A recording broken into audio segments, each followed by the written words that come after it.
मदरसा शिक्षक लोग यहाँ क्यों जमा हुए हैं?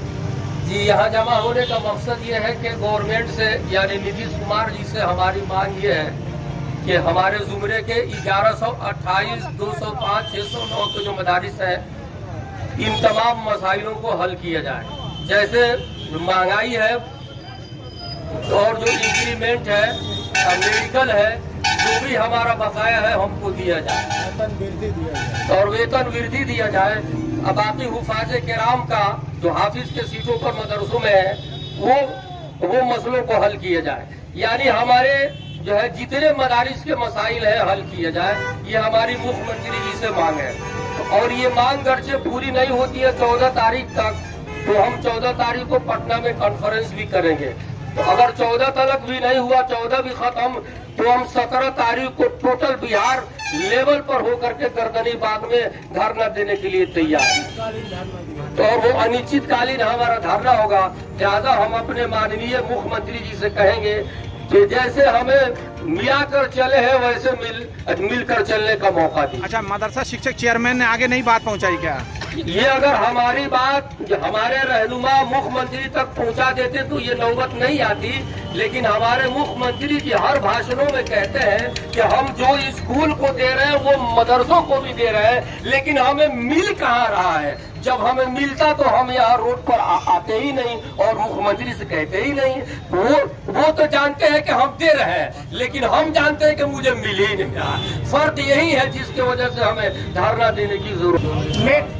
लेटर नंबर 162 के तहत उसमें है मेडिकल इंक्रीमेंट और वेतन में वृद्धि।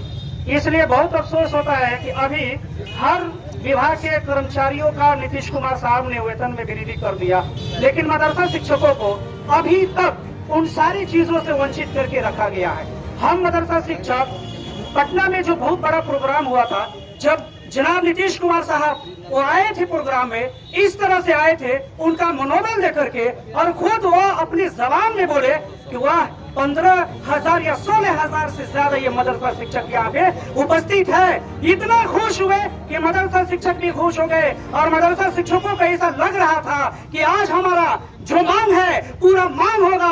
मेडिकल है, इंक्रीमेंट है, ईपीएफ है, पेंशन है और हाउस रेंट है, 16 से 37 का मामला है। ये सब का सब समस्या का समाधान हो जाएगा। लेकिन उन्होंने लास्ट में बार बार एक ही शब्द बोल रहे थे, यही कह रहे थे कि हम ही ने सब कुछ किया है और हम ही सब कुछ करेंगे। जो कुछ कमी बेसी जो बाकी रह गया है आप लोग मुझे बताइएगा, हम कर देंगे।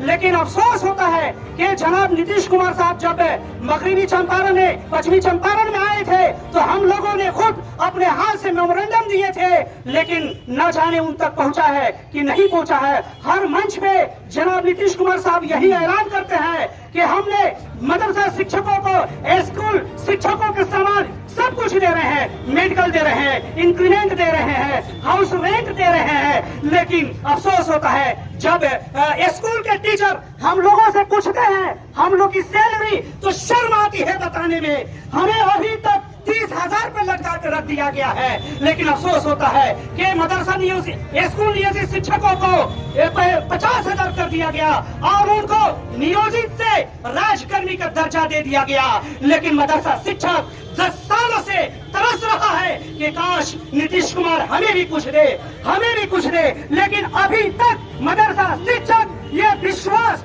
नियमित हो चाहे नियोजित हो, जो इनके मांग है, जो इनका डिमांड है, हम लोग अभी तक जनाब नीतीश कुमार साहब पे फाइट बिलीव विश्वास रखते हैं, उम्मीद रखते हैं कि यही किए हुए हैं और यही हमारी मांग को पूरा करेंगे।